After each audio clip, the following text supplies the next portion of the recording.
Okay, so I've been seeing a lot of questions around the internet about using block dye versus liquid dye to color your candles. I want you to keep in mind that it depends on what kind of wax that you're using. If you're using a paraffin wax like I do, I use the IGI 4627, which is the comfort blend.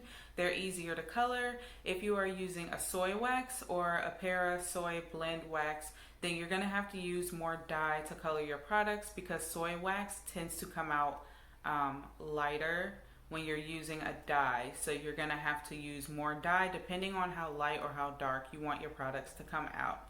So I'll start with the block dye that I just got from just a regular big box store, craft retailer.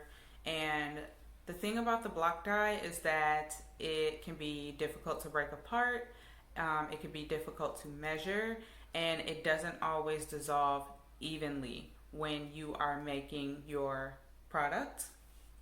I actually use a para soy blend for my wax melts, and while it melted and all of my wax melts came out one consistent color, when I went to test my wax melts, there was separation, and so it's not very much of an even distribution.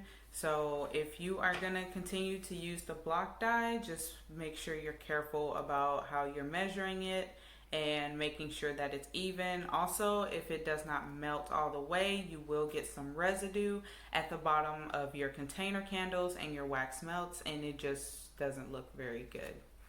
One thing that I used to use when Candle Science once sold them were dye chips. They were my favorite. I preferred them to the block dye any day. They're pretty small. I would only use one per pound. Those are actually two stuck together. But I would use two. I would use one per pound, and they colored pretty well. But again, I work with paraffin. So if you worked with soy, then you may have want to use two per pound. It's really up to you. It really depends on how you want your product to come out. But I used to love the dye chips. Candle Science actually discontinued theirs. I have seen them on other sites, but I haven't really ordered them to test them at all. When Candle Science came out with their liquid dye, I was skeptical at first. It was a little more pricier than just buying the dye chips, which would actually last me a while. They would go a pretty long way. But I went ahead and tried it anyway. This bottle is only an ounce. It actually has a nice guide for you to tell you how many drops depending on the shade that you want. And they actually show you the different colors if you are using the paraffin versus a soy wax.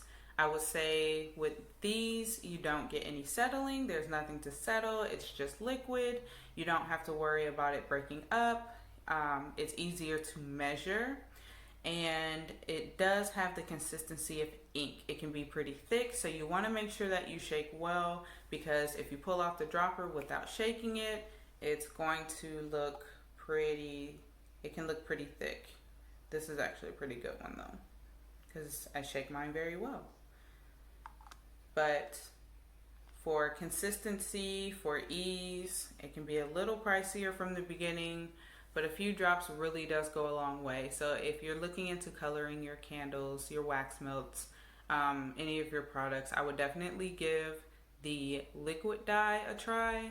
I actually like it very much compared to the block dye or even the wax chips, because even with the wax chips, they may not dissolve all the way depending on what temperature you pour your wax. I know people tend to pour at different temperatures other than the recommended temp, and it may or may not dissolve very well. If it doesn't dissolve very well, you're going to get frustrated because you're going to have all that residue at the bottom of your product, and it just looks really yucky. Another thing about this block dye, I actually use a para soy blend for my wax melts, and when I went to color them, they came out pretty consistent in the tarts. However, Once I melted them, there was separation. And this is with the Parasoy Pillar Blend that I use for my wax melts. And it's not really a big deal if you're making it for yourself, but if you're making it for a client or a customer, it's not the best impression. Also, there's that residue that I just talked about at the bottom of it. So some people might say it's confetti or it looks very nice. So it's completely up to you. I just like smoothness and consistency. So for me, I'm not a fan.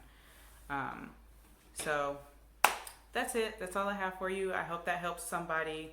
Also, I will drop the link to where I get my materials in the description box. All right. Happy crafting.